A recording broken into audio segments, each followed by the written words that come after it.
This show is brought to you in partnership with Ticketmaster, the home of UK comedy. From your favourite stand-up comedians to rising TikTok talent and local comedy clubs, you can find it all at ticketmaster.co.uk/comedy. Hello and welcome to the Comedy Store Live, the show where you experience the most sought-after and hilarious comedians straight from the greatest comedy club in the world, the Comedy Store London. As ever, we have three brilliant comedians for you this week. Coming up, we have Darran Giffiths and Jordan Gray, but up first, it's Marcus Brigstocke. Yeah! Fuck, I miss lockdown. Being with people is way harder. Oh, lockdown was awesome, wasn't it? I had the best fucking Christmas ever. Straight on the phone to your mad aunt going, fuck off.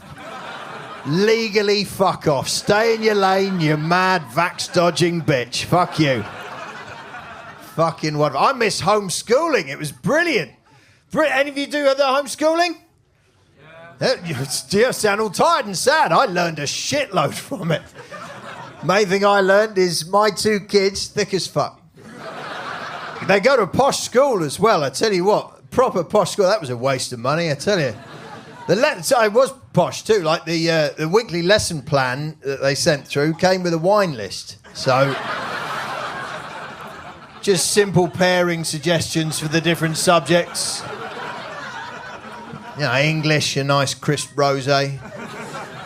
History, dry white.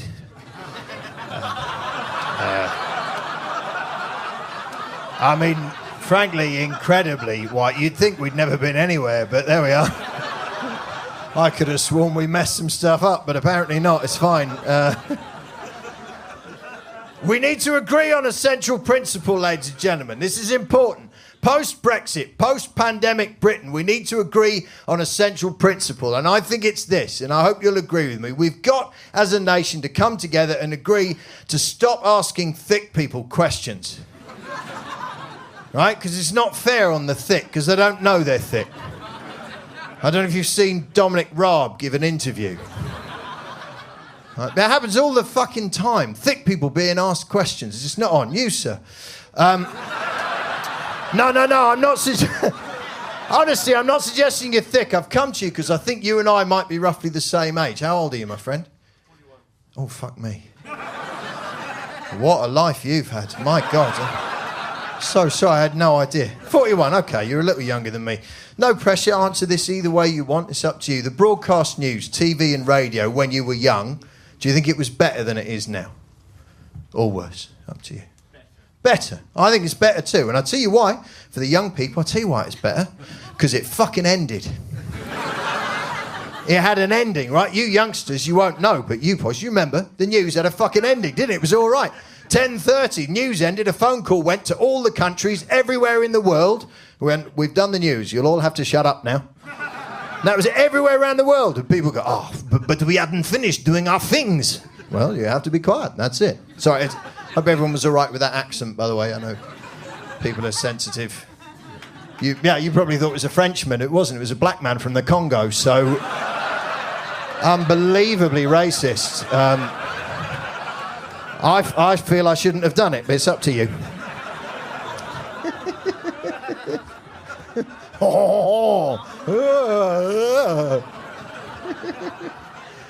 Nah, for you youngsters, I tell you what, the news was fucking awesome. Someone used to come on and go, good evening, something important's happened. I wouldn't worry about it. Good night. You could crack on with your life. If you really wanted to, you pop out at lunchtime the following day, buy a newspaper, go, look at that, he said something had happened, and there it fucking is. If something very important happened, they bring someone on to explain. They go, good evening. Something very important's happened, here's someone to explain. Thank you very much. Something very important's happened. I wouldn't worry about it. Good night. It's fucking great. For you youngsters, you've no idea. Do you know what happened at the end of the news if you didn't go to bed? They turned the telly off for you. I don't mean there wasn't much on. You couldn't, after an hour of scrolling, couldn't settle on something. I mean, fuck all. They literally went, no, we've sung you a song about the Queen, now fuck off to bed. It was fucking over. That was it. Now, no matter what happens in the news, no matter how nuanced it is, no matter how much information you might have to make some helpful comment, someone on the news goes, we really want to know what you think.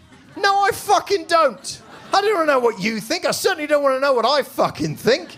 Ask someone who knows more than I do. That's what I want to fucking hear from. Fucking camera crews going out on the high street, right? But asking the kinds of people who are available to stop for an interview during the middle of the day. These are not the highest quality people this country fucking has. I've been more than happy to answer your questions. I've just finished breakfast in Wetherspoons and I'm all yours. Gotta stop asking thick people questions. Famous people, members of the public, whoever they ask, he's dead now, sadly. They asked Meatloaf what he thinks of Greta Thunberg. Meatloaf. Ask Meatloaf. Meatloaf, what do you think about climate? I couldn't give a fuck. There are two things we need to know from Meatloaf. Things he'll do for love. And what style of mammal he's coming out of hell in. I like bats, they've become controversial. Everyone, Question Time. They let Lawrence Fox on Question Time. A dynastic, multi-millionaire, inbred actor on fucking Question. Lawrence Fox, in what way am I privileged?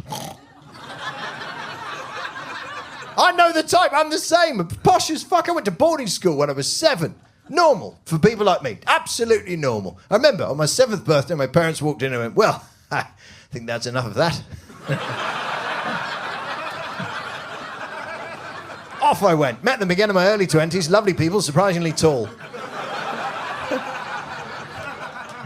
We put them in a home now. Revenge.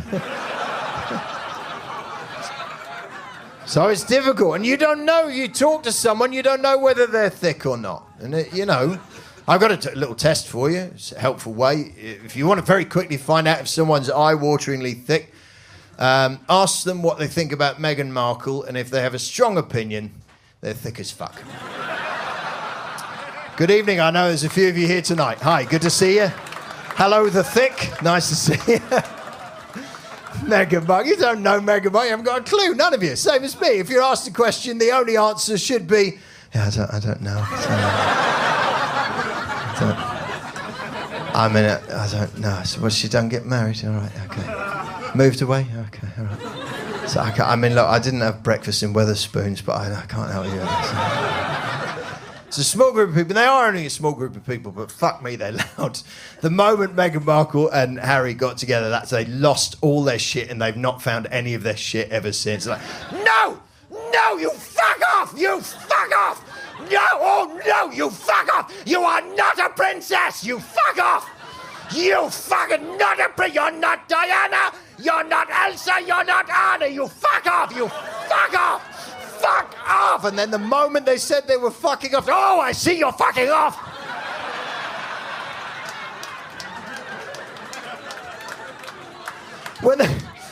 When they first went, they said they were going to split their time between Canada and the UK. What, like a fucking goose?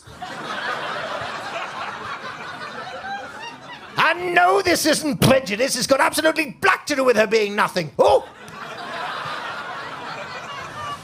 So you got to find joy where you can. I'm very lucky, got married just before the pandemic kicked in, so the whole thing's been a bit like a honeymoon in that I've put on loads of weight and it's been very expensive. I'm doing a wonderful thing in our marriage, a thing called punching above your weight. And it's all right. Any of you punching above your weight in your relationships? Fuck me. What's your name, mate? Harry. Harry. What do you do, Harry? I'm in IT. No, not for a job. What do you do to hang on to her? Because this is fucking remarkable. I'll tell you what, Harry, my missus, right? Are you married? Yes. Yeah. Got married. It's brilliant. It's amazing, right? You have the ceremony, it's only afterwards you can talk to all the friends, family, guests who've come for the party. And we came out, they were hugging Rachel, my wife, going, oh, congratulations, that's wonderful. With me, they were like, that is fucking amazing, that's fucking... You hang on to her, you love her, you go down on her, and you stay there till she tells you she's finished, and then you check and see if she wants to go again. And that was my dad, Harry, so I mean, that's... Give you some idea. Speaking of which, I better get back to her now. Listen, as ever, you've been an absolute delight. Thank you for coming out. Bless you. See you again soon. Good night. Thank you. Marcus Brigstocke, everybody. Up next, we have the wonderful Darran Giffiths. Yes, Comedy Store, how you doing? You good? You well? Woo! Energy! And I'm Darran. I am from a place called Harlow, Essex. Essex in the house? Oi, oi, let's have it, you slags! Come on! Yes, I'm from Essex. Harlow's a very white town. Last census, 95% white. The other 5% just white people who didn't understand the question. That's the town I'm from. But I learned some very valuable lessons growing up around that many white people. One of them was banter, proper banter geezer. No, mate, it's just banter, mate. Chill out, it's just banter. Well, how's that racist? It's just banter. That's what I grew up with, right? Because black people, I admit, black people, we don't have banter, no, we got jokes. Jokes, don't take jokes too far with black people, yeah? Will Smith showed us last year, don't take jokes too far with black people. I like the white guy, but I like the lad banter. I like going out on a Saturday night, group of lads, walking past a river, and suddenly, splash! Gary's in the river, whee! He's loving it. He's drowning, but he doesn't give a shit. He's like, boys, you know I can't swim, but I'm loving the banter. I'm just loving it. Loving it. All right, look at him. He's proper drowning. What a mug. Oi, Neil, chuck in his wheelchair. It's like, Jesus, boys.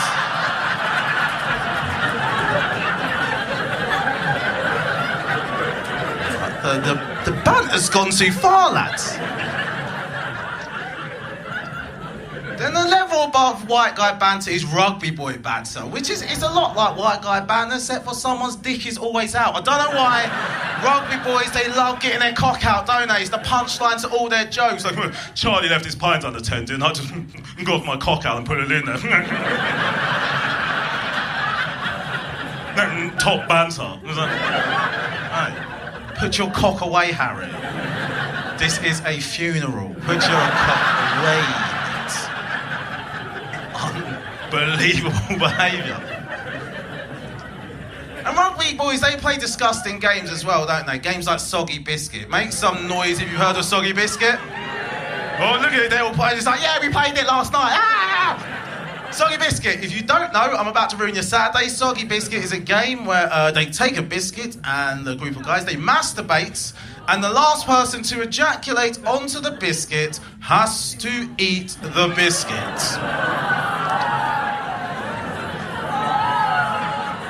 Banter, they say, right? I said that once, and someone said, excuse me, well, what kind of biscuit you use? What? How is that relevant? My mum has heard me say that story before, and she goes, Darran, that Soggy Biscuit game, you've made that up, haven't you? That's not a real game. You've made that up. I go, Mum, if I've made that up, you failed as a mum. Like, that is a crazy game. It's a very crazy game, man. But no, I've got, so I'm from Harlow, so, I've got a lot of white mates. We've got a mixed group of mates, really. There's white guys, black guys, brown guys. But it's the white guys who book holidays, right? They're the ones who book the holidays for the group. And they sometimes forget there's black and brown guys in the group when they pick the destination. Yeah, like, they pick places where, like, England, like, get monkey chance, and they're like, yeah, it's great, get down, like, we've booked games, we've booked that football match. Yeah, Dinamo versus Locomotive, we're sat in the way end. We'll all have a great time. No, I won't. The thing that annoys me about these countries, right, is that they don't speak English, but they make sure that I understand their racism. Yeah? Now, I'll get there, and they won't speak a lick of English. Like, no English. I was like, fair enough. I'm in your country, I'll speak your language. A few hours later in the trip, black bastard. It's like, wow, that's the English you learned. That was the phrase, you open the phrase where it's like, how do I say that? I need to say that. It's crazy. But no, I like travelling around the world. You learn more about yourself. Like, I used to say I was Jamaican, but I now say my parents are Jamaican. Because, no, nothing shows you're not Jamaican more than actually going to Jamaica and meeting real Jamaicans, yeah? First thing that said to me when I went to Jamaica, shut your mouth! English, why?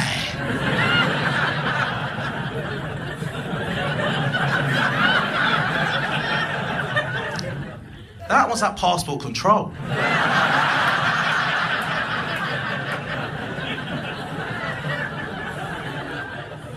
At Heathrow.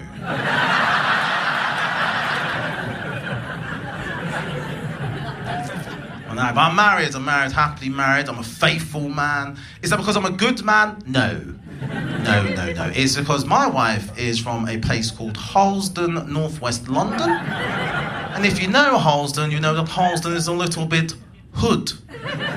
Ghetto. Yes, it is. Now, my wife, she isn't hood, but she does have hood tendencies. She'll come back from work, but these people talk to me like I'm some kind of dickhead, you know? It's like, why's there a gun hand?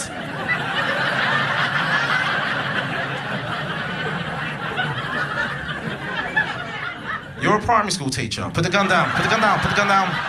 Put the gun down. This isn't America. You don't need that. Jesus.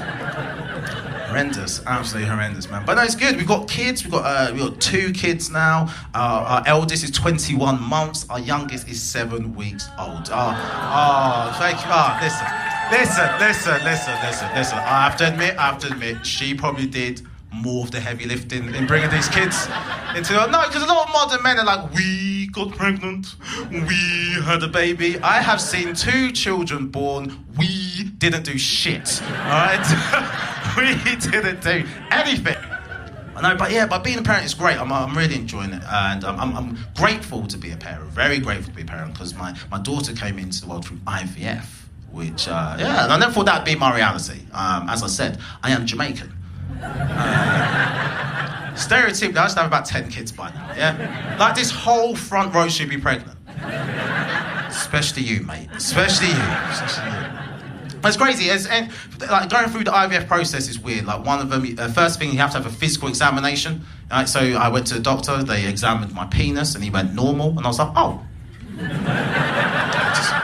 just give me a minute, mate. Come on, just like... Then you have to give a semen analysis. Now, has anyone here had a scheduled wank before? Hey, a wank by appointment? It's very odd, very, very odd having a wank by appointment, because it's meant to be a shameful act, but it's literally on NHS letterhead going, Mr. Griffiths, 9:30, wank. Right? So I pop down to the hospital for my NHS wank. I go into the wanktorium. They have a TV, DVD player. They even have magazines. And the crazy thing about the magazines is I recognise some of the women in the magazines from the internet. Which means these are up-to-date magazines. Which means there's someone in the NHS whose job it is to buy new porn. And I had to do this in the middle of lockdown, right? So I've got this idea of this guy just like being all like shady in the little shop, buying porn, and I'm like, you pervert, you disgusting man. And then he flashes his NHS lanyard. We're like, oh, what a hero. Let's get some pots and pans. Oh, what a hero, what a guy. And the crazy thing about like, having to give a sample as well is one of it is wanking at a target. Right, because they give you a pot, and the pot is not very big. Yeah, no, it's not. It's like, it's smaller than a biscuit.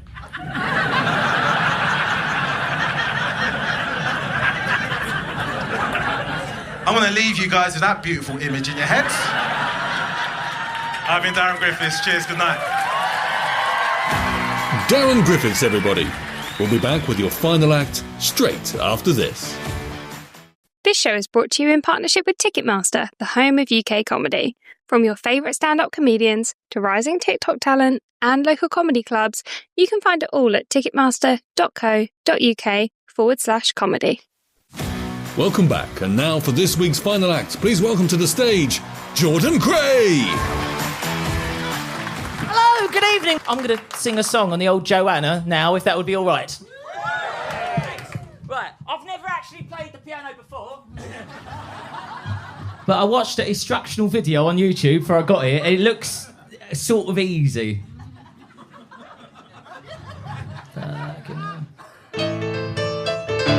Yeah, it's a piece of piss. Proper easy. That's well easy. That's the easiest thing I've ever done in my life. All right, this is going to be very intense for you, my friend. You might as well be sitting on my lap. Are you all right? Do you like comedy? Thank goodness for that, because it's going to be happening right here. Right. I'm going to do a song now out of my mouth and brain.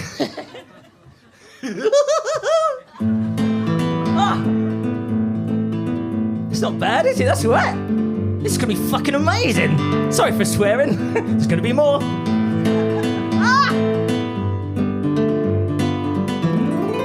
Well, I sold my soul to the devil. He said, that's not enough, I need more. So I sold my body to the devil. He said, that's not enough, I need more. So much more, so I sold my Xbox to the devil. He said, that's not enough, I need more. Does it come with the latest Spider-Man game? I said, no, devil. I believe that franchise is exclusive to the PS4. PS4.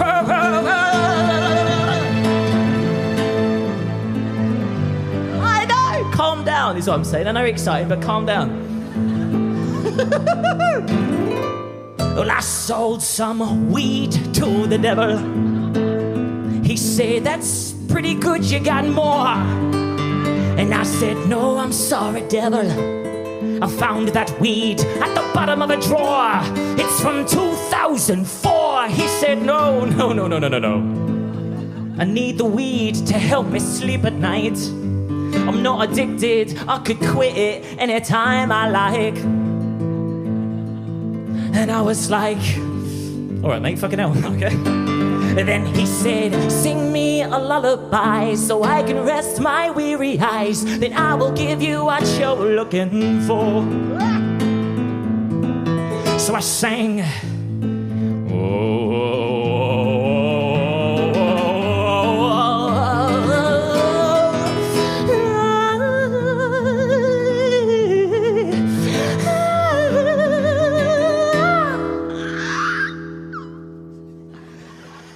He said, ooh, shut the fuck up. That's really awful. My God, that's so awful. Stop looking at my skirt, I can't help it. I'm so awful. This is so dangerous, but I'm going to do it anyway. Ah! Right, here we go. Health and safety. Fuck it out. Ah! Stop looking at my skirt. Ah! That's the end of the song.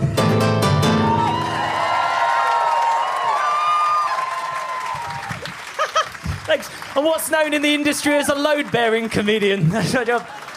Hello, that's all right. Thanks for coming. It's really nice. Have we got any couples in? Got any couples in the very front row? Couple. Hello, couple. What are your names, lovely couple? Carolyn. Carolyn and Paul. Say hello, Carolyn and Paul. Hello. Who's copying my accent in the front row? Sorry. I'm not a fucking chimney sweep. What was this over here? Dick Van Dyke in the front row. Carolyn and Paul, have you ever had a conversation about bringing a transgender woman into the bedroom to spice things up a bit? Yes. No. I thought I was well in there. Let's have that conversation now then, shall we? Let's do it now. Because I promise you, between my top half and my bottom half, I do have a little something for both of you about my person. I'm incredibly versatile. I'm like a sexual Swiss Army knife. There's something for everyone. It's bloody hard work being transgender. I haven't had a Yorkie bar in 5 years. All right? 5 years. And I've heard they do orange ones now. If you're ever worried about saying the wrong thing to a transgender woman, don't worry. My granddad told my nan I was Transylvanian. A lot of people, they look at a transgender woman and they see half a man, half a woman. It's a similar criticism faced by the world's bisexual people, half gay, half straight, or the world's mixed heritage people, half black, half white, or indeed the world's penguins, half a duck, half a concierge, right? We're all in this together. I got this mate, he's a policeman, and when I told him I was going to be a woman, he congratulated me, and then he said, oh, Jordan, now you'll be able to answer the age-old question, which one is more painful? Getting kicked in the nuts or having a baby? I says to him, are you sure you're a policeman? I don't feel safe at all. It is bloody hard being transgender, so what I've done is I've written a song about my feelings, and I should like to end my set now with a little song on the old Joanna, if that'd be all right. Thanks, little showbiz secret. I was going to do that anyway. Do a song now about feelings. This is a proper treat for me, man. Last time I was at the Comedy Store, I died on my arse. So this is really nice. Thanks for being here for my triumphant return. Shut up. Don't patronise me. Shut up. Oh, this is lovely. Imagine if that was the end of the song. That song's been going down terribly everywhere else, but you guys loved it. It's a song about feelings. I look out at the faces in this room and wish that I could crawl back in the womb and start again against God's plans with different glands and smaller hands. I wish the world could finally understand I'm more than just a female Russell Brand. No wonder why I feel so incomplete. I stand alone on massive fucking feet. Size 11. And the only place that I fit in my entire life, is in the imagination of a bi-curious man and a threesome with his wife. And as I gaze out at the pity in your eyes, I guess it's time I finally realize that I'm just better than you. And in a way I always knew I'm such a fucking genius. You don't have a fucking clue. Sorry for swearing, 'cause I'm better than you. But don't let that upset you, dear. At least you get to watch me play. You're lucky that I'm even here. 'Cause I can sing like a motherfucker, play like a motherfucker, dance like a motherfucker, act like a motherfucker, fact. I'm a better lover than any other. If you came here with your mother, I'll fuck her just like a motherfucker. Fuck her just like a chuckle brother. To you, to me, to you, to me, to you. Now back to me, songs about me. Doe, a deer, a female deer. Ray, a drop of golden sun. Me, a name I call myself. Me, a name I call myself. Me, me, me, me. Oh, me, me, me.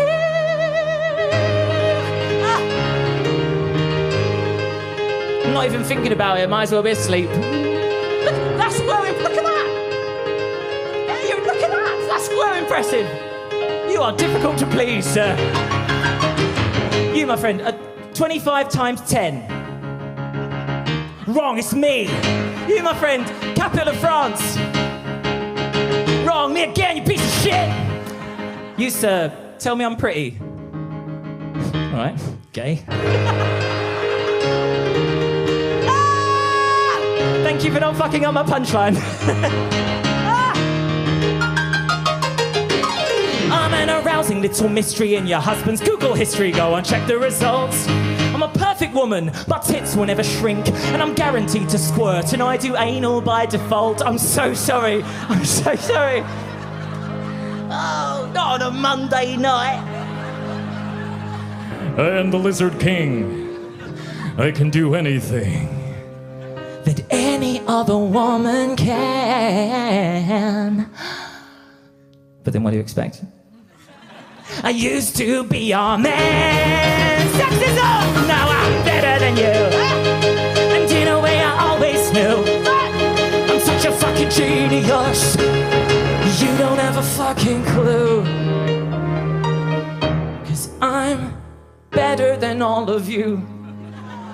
But only 'cause you told me so. The day that I came out as trans, it feels like a long time ago. I put on lipstick and some earrings and a dress. You said I was incredible. You put me on this pedestal. You told me I was beautiful. You bunch of fucking liberals. This is all your fault I'm like this, you stupid bastards! I'm so fucking good at my job!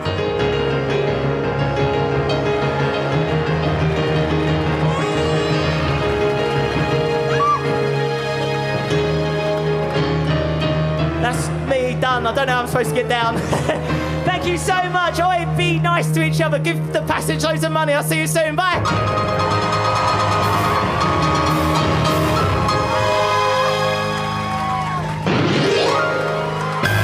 Thanks very much. Good night, everyone. Bye. And that's all from the Comedy Store this week. Thank you to all the acts in this week's episode. We've had Marcus Brigstocke, Darran Giffiths, and Jordan Gray. We'll be back next week with 3 more brilliant comedians for you. If you'd like to join us at the iconic Comedy Store in London's West End or at one of our on-the-road shows throughout the UK and Europe, head to ticketmaster.co.uk and search Comedy Store. Thanks for joining us. Remember to subscribe, comment, tell your friends, and we'll see you next week.